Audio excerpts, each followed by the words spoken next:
Marcos, aside you not being loved by the people, all you have is the government's resources and your term.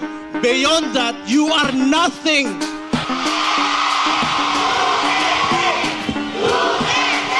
TDS, rise up and let the world feel your power. Ako magtatanong lang, totoo bang sinabi mo to, Garcia? Kasi ang daming kumakalat na fake news ngayon, nakita ko lang to. Kaya tinatanong natin, totoo bang sinabi mo to, Garcia? Ako po yung nagpapaalala bago po natin simulan itong vlog na ito. Huwag pong kakalimutan, i-like tong video na ito. Muli po, napaka-importante. Kaya pinapaalala ko, napaka-importante po sa atin na magtulungan dahil merong media blackout. So, i-like nyo po itong video na ito and i-share po ninyo. Ito ang balita ngayon. Trending at pinag-uusapan ngayon sa mundo ng social media. Ang di umano'y balitang. Ito ang balitang dapat malaman ng taong bayan na pilit tinatago at pilit ayaw di umanong ipalabas ng mga bayarang media sa palasyo.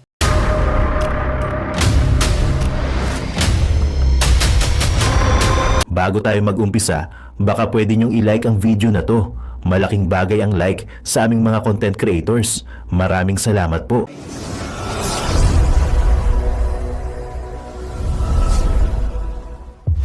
Nako, yari na mga kumare ko, mga kumpare ko dyan. Si Comelec George Garcia, kakasuhan ng 18 Marines. No, 16 lang daw mga Marines yan. So whatever kung ilan pang Marines yan. So ganito mga babayan ko, pumapalag na si Comelec George Garcia. Oo, sa'yo, Comelec George Garcia, pumapalag ka na. Kasuhan mo, wag mo nang pag-isipan. Nakakasuhan mo pa itong mga Marines na dinawit ka, na tumanggap ka umano ng maleta. Wow, hanggang ngayon nagbibilang ka pa ba?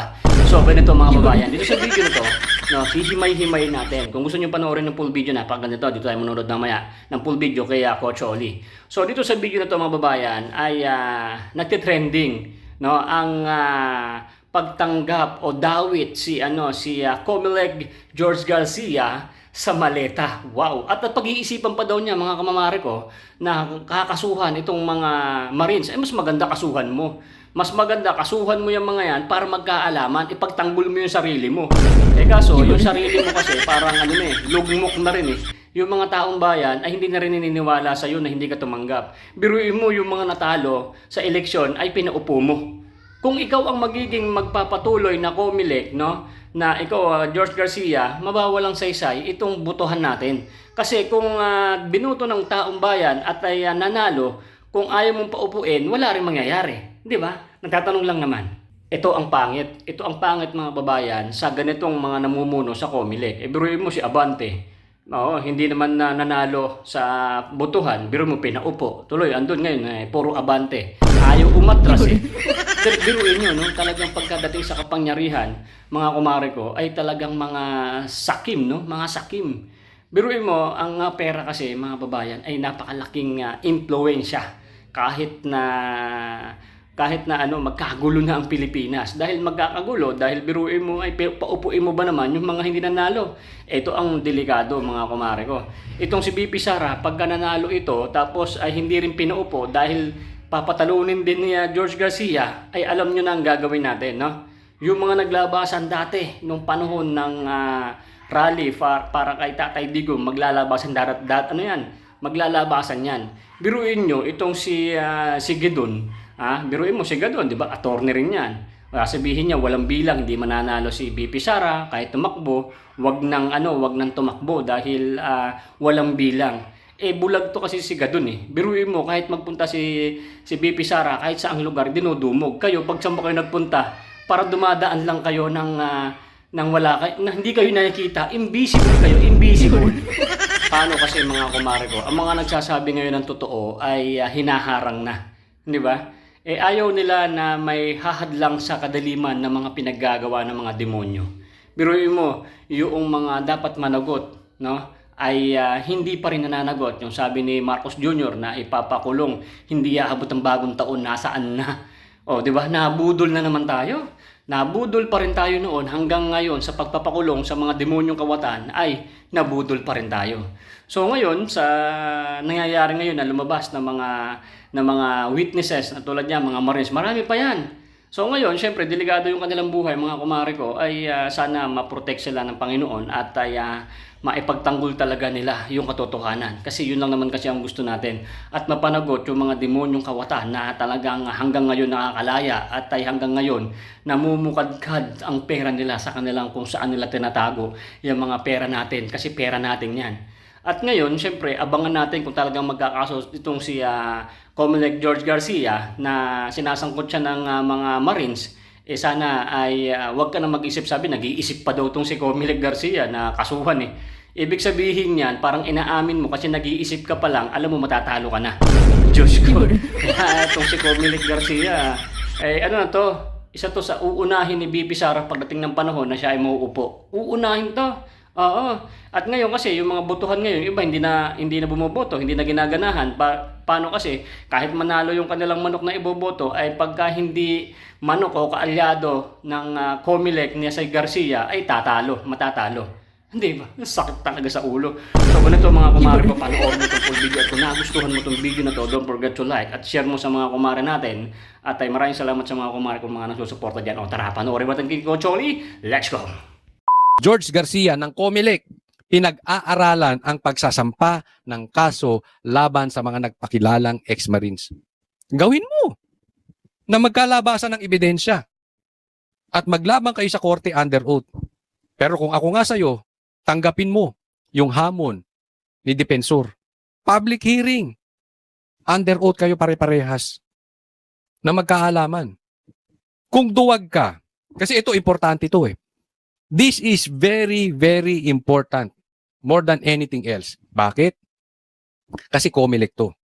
At may mga nanalo like the likes of Bam Aquino, Kiko Pangilinan, Tito Soto, sila Pinky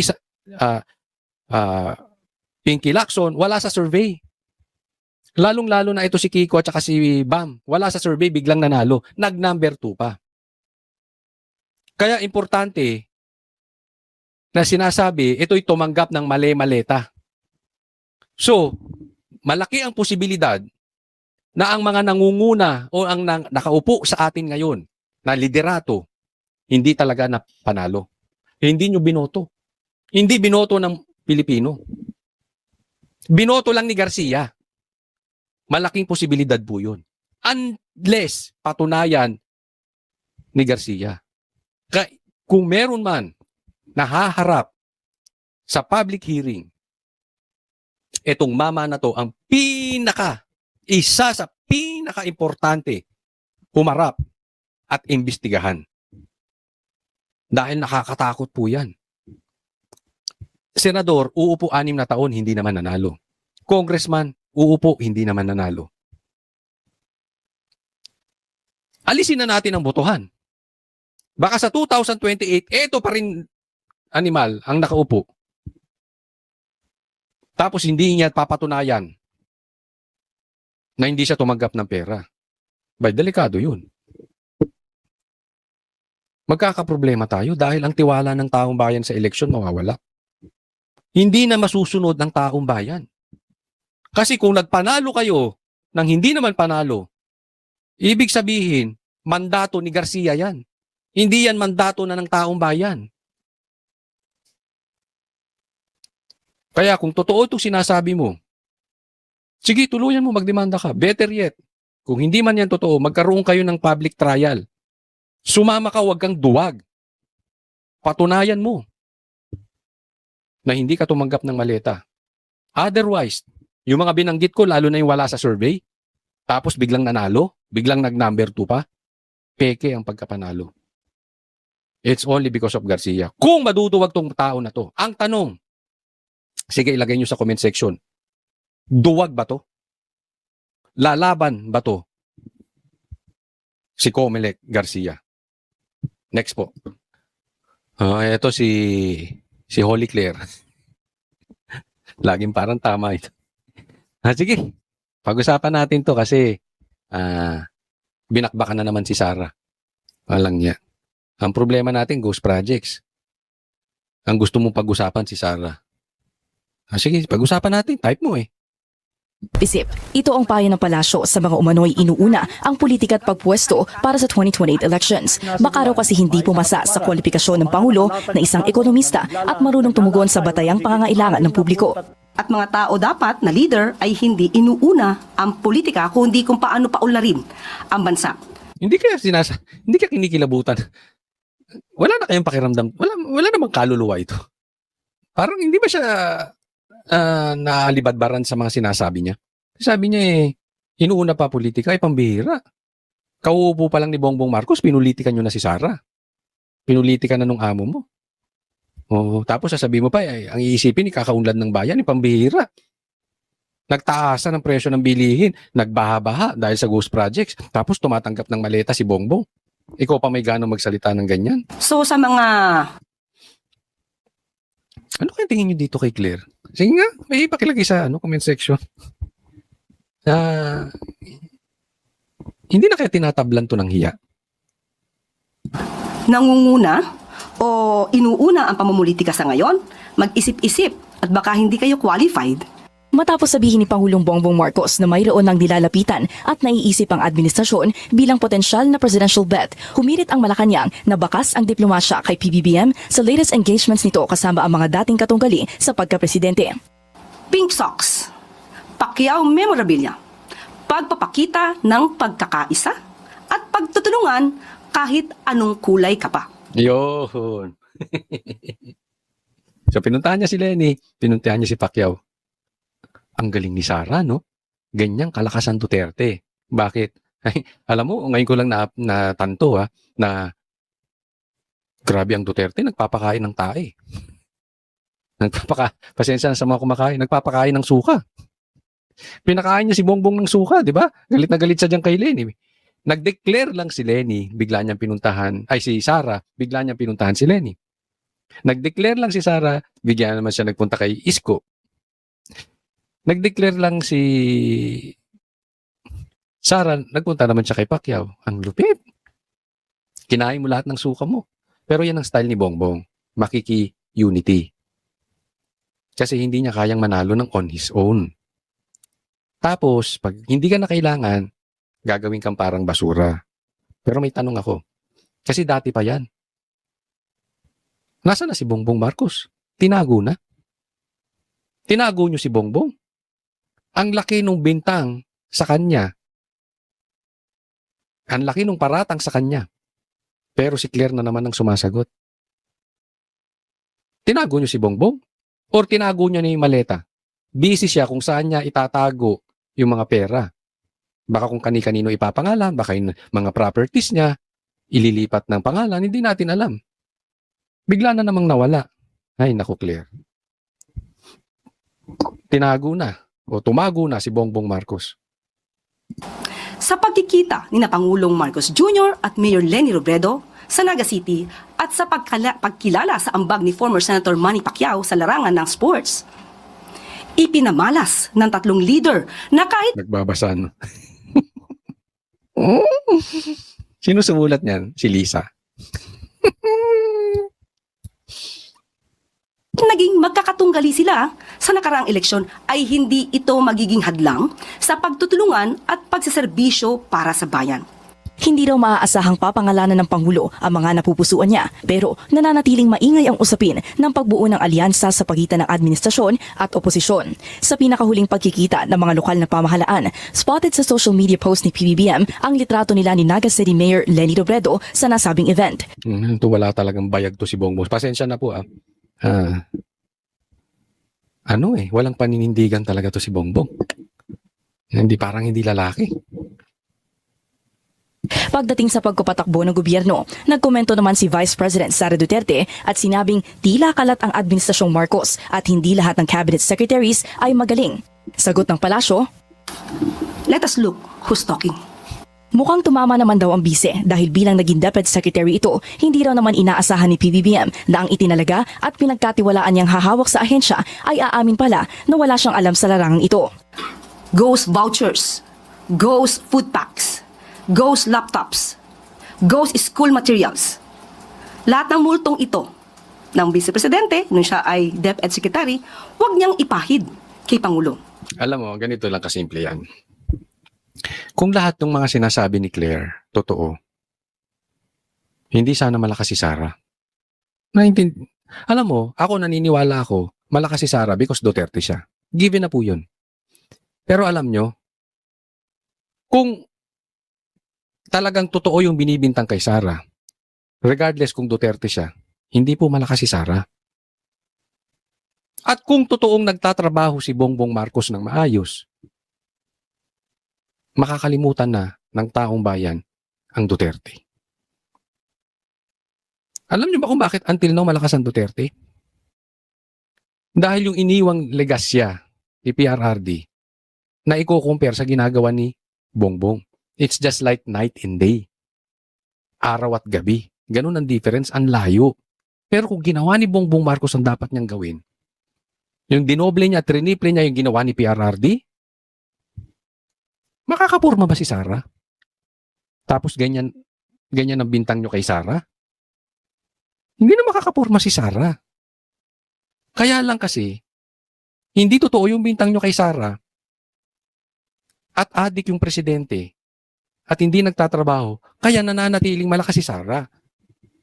Mahirap ang intindihin yung bilang abogado. Lahat daw ng kalat na ito ng bise, winawalis ngayon ng administrasyon ni Secretary Sonny Angara. Ngayong mayroon ng mga pinagpipili ang pambato ang administrasyon, makakalusot kaya sa 2028 elections ang umano'y multo ng Vice Presidente sa Malacanang. Para sa agenda, Ivy Reyes, Billionaire News Channel. Ito, pag-usapan natin yung naganap na people power kanina. Nilangaw. Wala na talaga. Nagpahayag ng mga mensahe.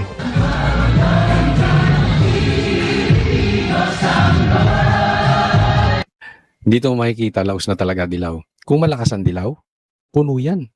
Holiday po ngayon. Puno yan. Diba? Langaw, oh. Kasi kung maraming tao yan, magyayabang tong mga to. Ipapakita nila yung drone shot. Papakita nila marami. Parang, kung ano yung nakikita nyo ngayon sa TV, sila-sila na lang yun. At umawit ng mga kantang makabayan. Ito bang apo ni Aquino? Ano bang nagawa nito? Hindi, baka ako hindi ko naman siya pinagbibintangan pero baka mamaya madawit ito doon sa mga ginagawa ng mga congressman na nangingidnap ng bata dinadala sa bundok.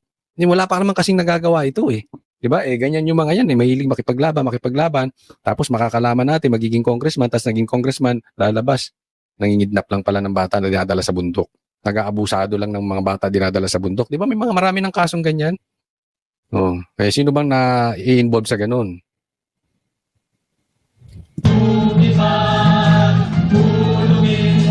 Kaya ako tinatanong ko, ano lang ba nagawa nito? Hindi sa pinagbibintangan natin. Baka lang mangyari sa kanya yan eh. Kasi ganyan-ganyan nagsisimula yung mga, kunwari may pinaglalaban, wala pa namang nagagawa. Oh, di ba? Sa White Plains Avenue, nagtipon ng iba't ibang grupo para sa main program. Sana Yan na yung tao na yan. mapagnilayan natin kung paano tayo umabot dito, pero mas mahalaga pa po dyan, pag-isipan po natin kung paano tayo magiging parte ng solusyon sa issue ng korupsyon, sa issue ng pang-aabuso sa karapatang pantao. Yan sasabi niya. Paano tayo napunta rito? At paano tayo isip ng solusyon? Anong solusyon ginagawa nyo? Kinakain nyo, suka nyo? Kayo ang nagpatalsik sa Marcos. Sinasabi nyo, diktador ang Marcos, mamamatay tao ang Marcos,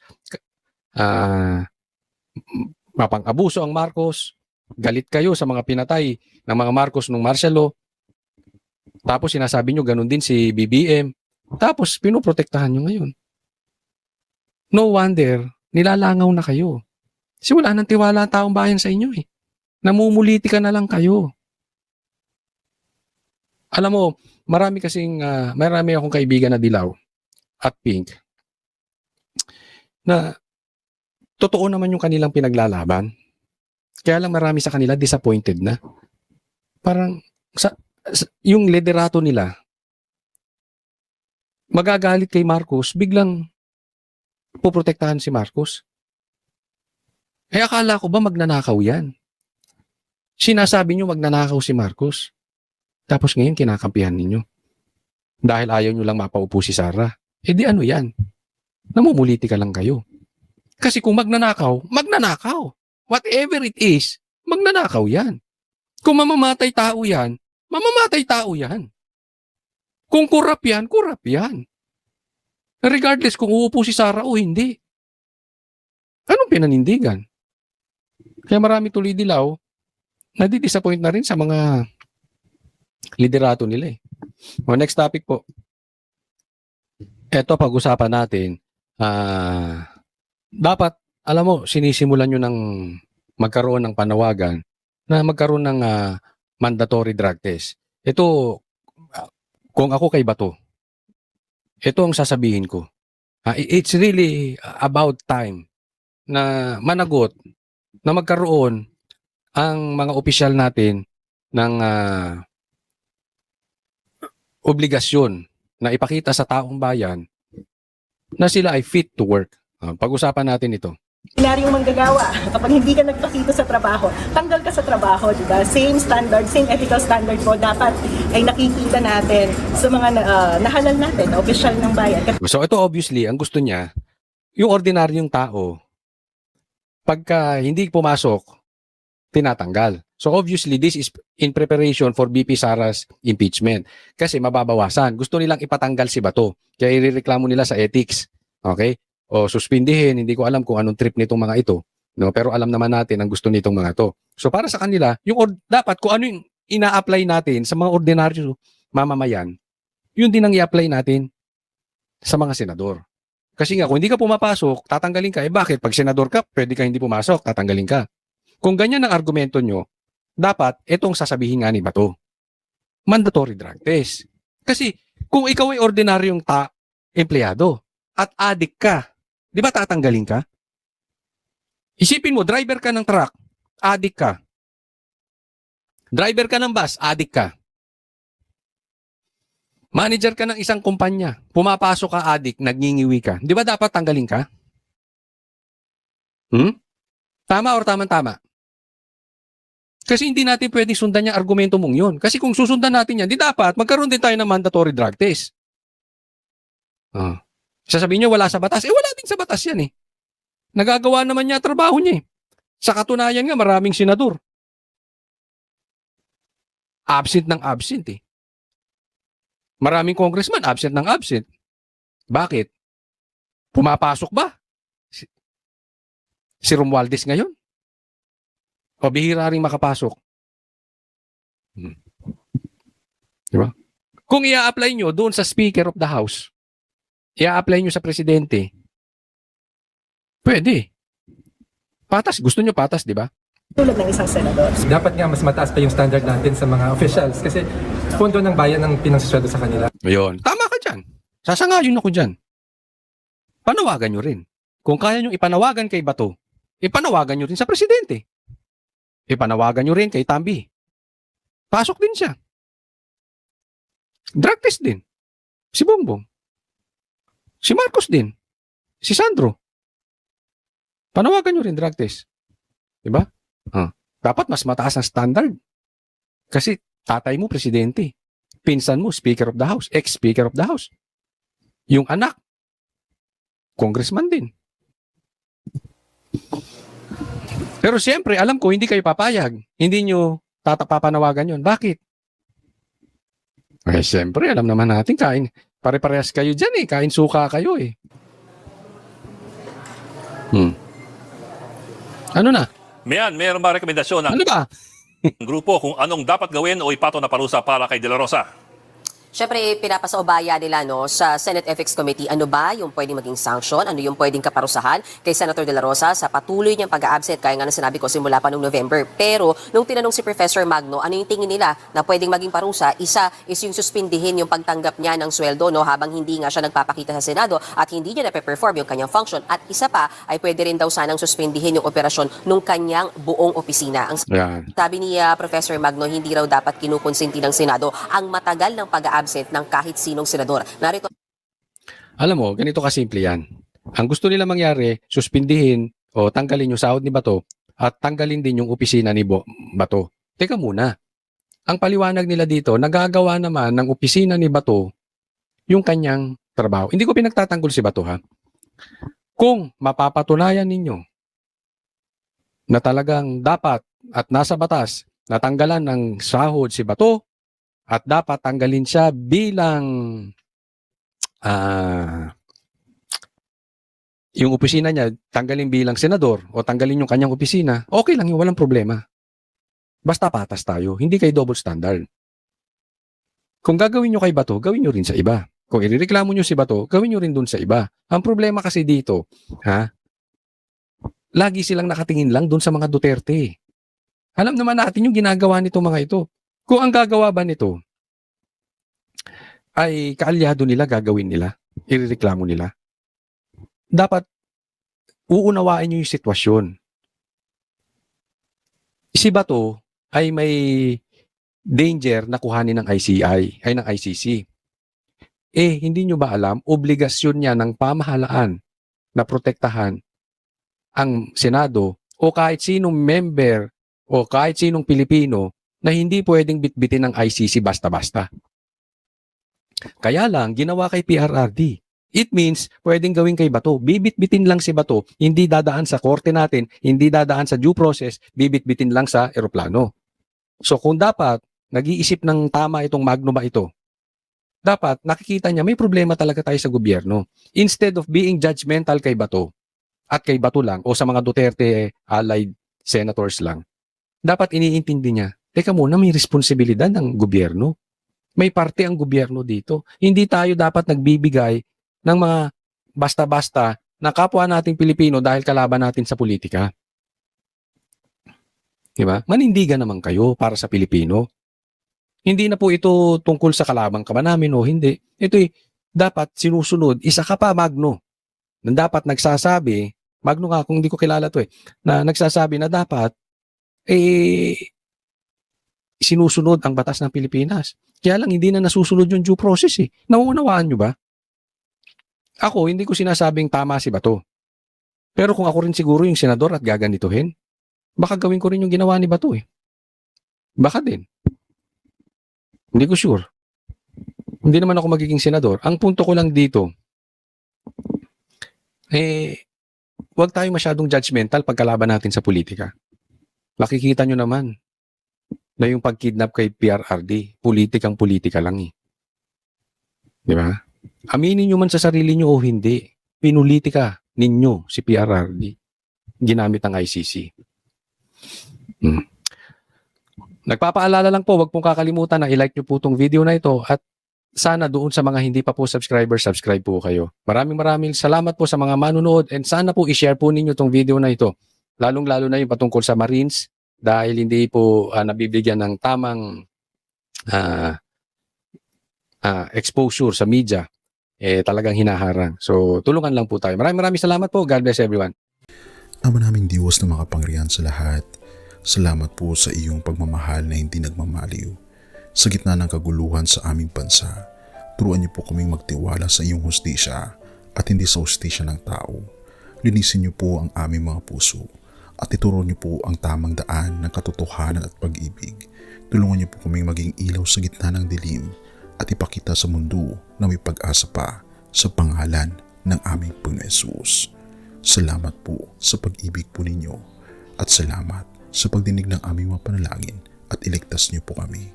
Sa pangalawa po ninyong pagparito at patawarin po kami sa lahat ng aming mga pagkukulang at pagkakasala sapagkat ito po ang aming samutiling sa matamis na pangalan ng aming Panginoon Hesus. Amen. Sa lumang silid, mag-isa kang tahimik. Walang kamera, palakpak ay wala na.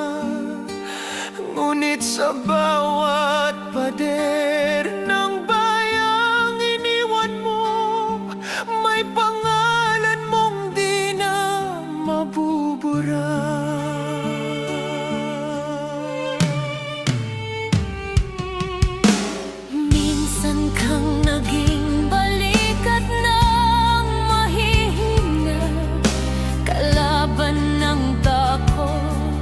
Kakampi ng masa, di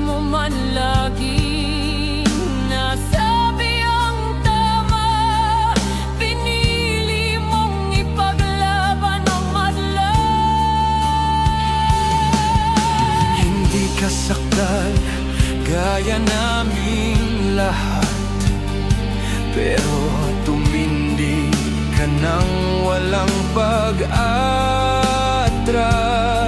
At ngayong pagod ka na, tatay, kami naman ang sasalo ng bawat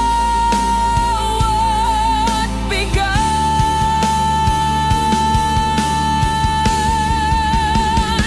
Hanggang sa dulo, ikaw ay mahal.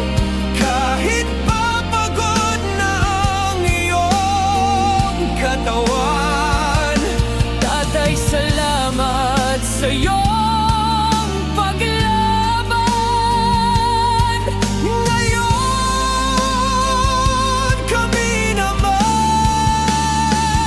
Hanggang sa dulo,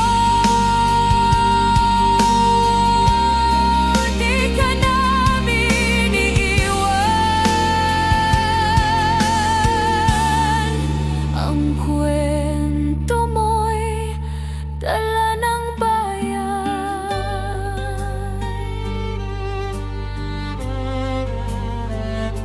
tahimik ka na sa mga batikos. Wala nang tugon, wala nang galit, pero sa mata ng mga maralita, naroon pa rin ang tapat mong alaala. Marami mang di nakaintindi, marami pa rin ang di nakakalimot. At ngayong wala ka ng kapangyarihan, tatay, Ang magtatanggol sa'yo ay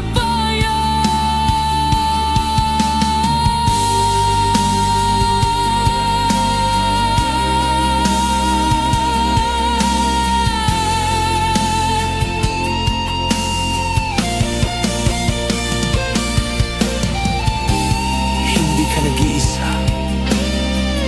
Kahit ngayon.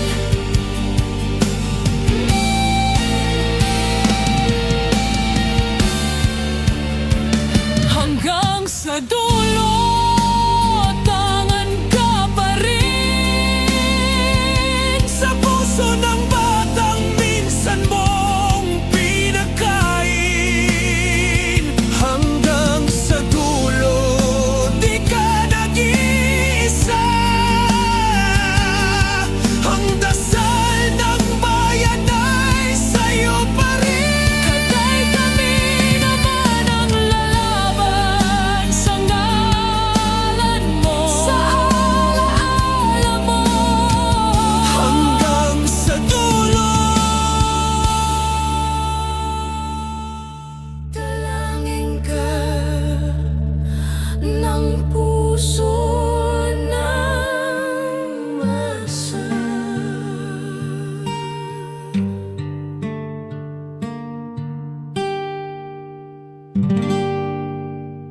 At yun na nga mga kababayan, ano na ang masasabi mo? Kung mayroon kayong hinaing at komento patungkol sa balitang ito, please comment down below. Pag-uusapan natin yan sa comment section. At kung nagustuhan nyo ang video, ay huwag kalimutang mag-like at i-share na din para mas marami pang makaalam at umabot ito sa marami sa ating mga kababayan. Maraming salamat po. Mabuti pa ang sardinas, may label. Eh tayo, wala. Oo nga pala. Nay, ito na yung bayad ko sa isa, ano? O, kunin mo yung isa. Isa muna, iyan, no? Tapos, isa pa, di ba? 4 dapat na sardinas, eh. Yan. 3 na. Pang-4 na sardinas. Okay na.